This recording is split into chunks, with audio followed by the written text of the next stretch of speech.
Yo, what's going on YouTube? It's your boy Light back with another YouTube video.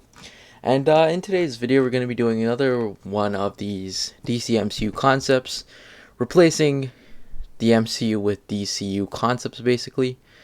Uh, continuing on with that, if you don't know what it is, basically I'm just replacing MCU movies with the DC concepts and everything, and just going over stuff that I would do with them. But anyways, in today's one, we're going to be doing Iron Man 3, which is going to be replaced by Batman 3, Batman City of Fear. That's what I'm going to be calling this. Now, actually, I'll cover this more towards the end of why I didn't choose certain characters to choose in this, because we're kind of finally rounding out the trilogy of Iron Man in the MCU slash Batman now. So, yeah.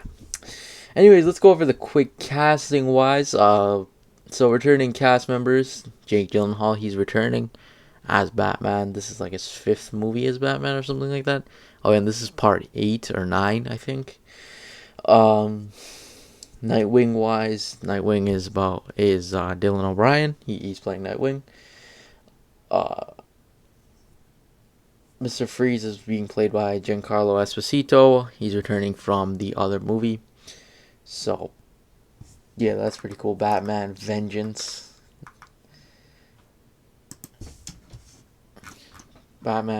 He's coming back from Batman Vengeance.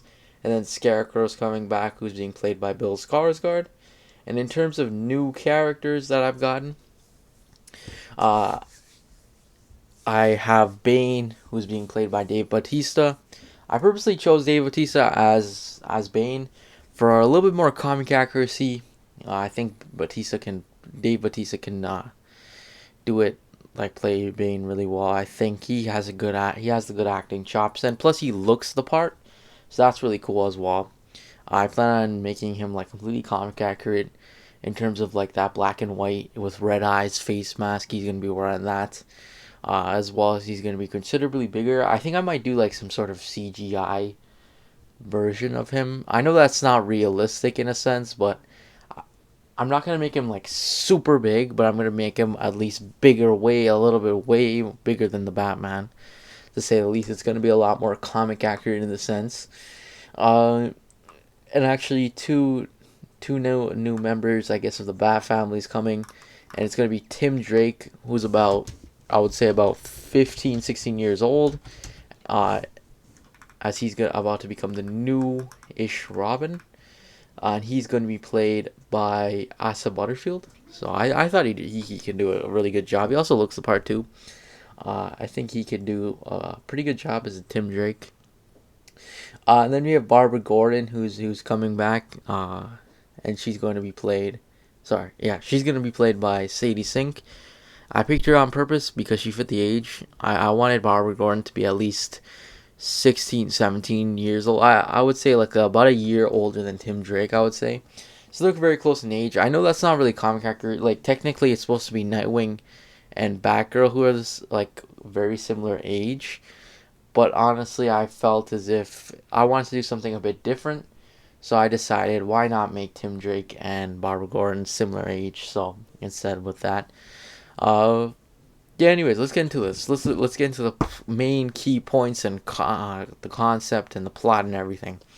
So yeah, this is approaching like Batman's very experienced now. Like, he has it under his wraps. He's not like no new guy anymore. It's been considerably amount of time, a lot of time. Nightwing wise, Nightwing's moving now to Bloodhaven. He's now fighting and everything in Bloodhaven. He's not really involved too much in Gotham. Nightwing's considerably more aged. He's about mid-20s, or early 20s, I would say. He's been Nightwing for about a few years now, so it's nothing new. He's like adapted into permanently being Nightwing. And then Tim Drake again. He's pretty young. Same with Barbara Gordon, pretty young. This movie deals a lot with the death and the aftermath of Jason Todd. Like, Batman's learning to accept new people. Like, after that whole Jason Todd scenario, he wasn't feeling himself. Like, he's getting like a lot of like flashbacks. He's really not depressed, but I would say he's like kind of sad about the whole death, and that just makes him get angry and stuff. And he's like, "Why couldn't I save Jason? Why couldn't I save him? And like, why couldn't he have survived? Like, I should never be taking these kid Robins and all this stuff." Like, he's realizing stuff and everything. And then we see a young Tim Drake come out of nowhere, and he is typical, like Tim Drake is going around, and he finally understands their identities. He goes there. Batman basically denies him, and it goes on. He's been denied. And then we fast forward to the TV, and we end up seeing. Actually, before we see on the TV, we end up seeing Jim Gordon basically taking care of Barbara and stuff like that. And like Barbara's kind of showing her tech savvy side a bit on purpose. I have a reasoning for that. So she's showing really her tech savvy kind of ways and everything, and just like doing some stuff on her computers and whatnot, and just introduction of Barbara basically. So yeah, that happens, and then we go on the TV and we see Scarecrow's breaking out of Arkham Asylum, and I remember Scarecrow has been not very much like disfigured, but he has like facial disfigurations and stuff like that, as he's just escaped Arkham, and he's held up at some place by the police, and then Batman's like, "I gotta suit up and get ready." So yeah, then he goes there, he sees Scarecrow, they almost fight, but then Scarecrow literally gasses him, and all of a sudden Bane comes out of nowhere. We don't know nothing about Bane. Bane comes out of nowhere and literally just brutally beats up Batman so bad to a bloody pulp. He's absolutely destroyed. He's completely destroyed, and then like it finally happens, that Nightfall moment. I kind of adapted a bit from Nightfall. Bane breaks Batman's back and just leaves him there. And then Scarecrow infects the whole city. And then they all go, and Batman just left there broken and just alone kind of thing. He's barely hanging on for dear life. Nightwing is off in Bloodhaven, so he's not really helping too much. And then all of a sudden, fast forward, we end up seeing a young Tim Drake come up to Batman, literally stay there, and he's so smart and stuff like that. He's like, he knows exactly what to do, so he tries to help him out. And then eventually we hear on the phone Alfred. Alfred is like, "Who is this?" And he's like, "I'm Tim Drake, sir. I'm trying to help Batman." And then Alfred ends up going there, picks up Batman, Tim Drake. They all go together, takes him back to the Batcave. Tim Drake helps Alfred with Batman, and then Alfred essentially calls Nightwing to help, and then Nightwing comes, and Nightwing's like, "I give you props, kid, good job, whatever." And then Batman wakes up, and he's just like, "What the hell is Tim Drake doing here? Blah, blah, blah, blah. I told you to get lost, kid, whatever."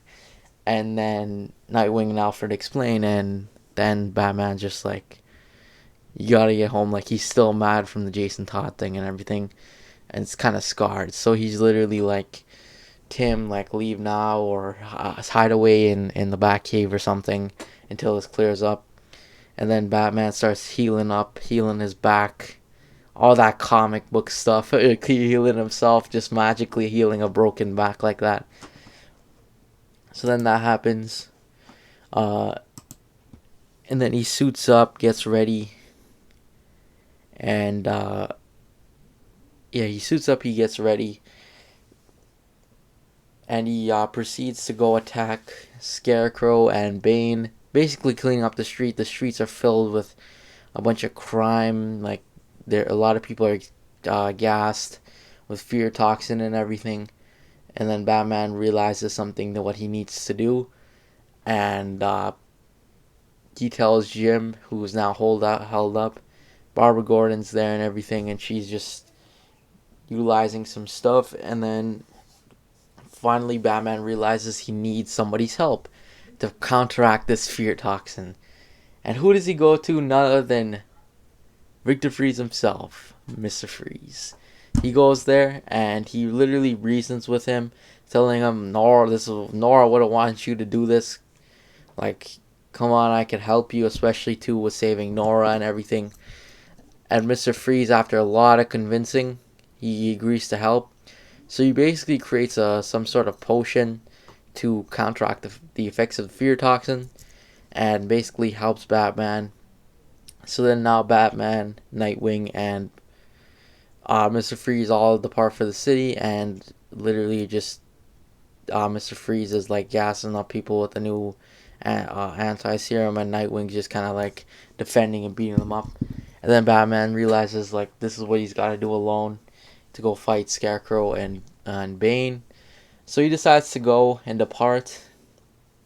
A new, stronger Batman, more experienced a bit. This is after a bunch of training and stuff too. I want to note that. Uh, and then all of a sudden we've cut fast forward to the Batcave, where we end up seeing Tim Drake is just there, and he's looking around trying to help, use his tech skills, everything. And then he notices a bunch of riders are about to go at Batman, like probably 100 people are about to go at Batman. So then he calls everybody else and kind of just saves Batman essentially, and they all just go ahead, and then they end up getting to Scarecrow and stuff, and then Batman decides it's one-on-one time and fights Scarecrow and Bane, defeating them in the end, and we end up seeing, yeah, they're all defeated. And then we end up seeing Batman returns to the Batcave, where he thanks Tim for his help, thanks everything, and then he decides ultimately, like, if you want to do this, you gotta train and stuff like that. So he decides to start training Tim to be the next Robin. And then I didn't introduce Barbara Gordon for no reason. Barbara Gordon's like kind of going through the mystery of exactly what's going on, like why Jim Gordon trusts Batman so much and everything like that. Then she ends up deciding to actually go try and discover the Batcave and stuff like that. She's been tracking through lights and stuff because she's so tech savvy. She's been looking through lights, and she eventually catches on to where Batman drives the Batmobile. Then she heads there, and then the post-credit scene is her actually ending up, and she ends up getting there. And yeah, that's the post-credit scene, and it cuts off there. We don't know what's gonna happen, but yeah, that's basically what happened, setting up another movie. Anyways, that's pretty much it, though. Anyways, thanks for watching. Comment down below what you guys thought about that concept. I'm curious to see what you guys think. Anyways, that's pretty much it. Thanks for watching. Make sure you like and subscribe, and I'll see you guys next video. Peace.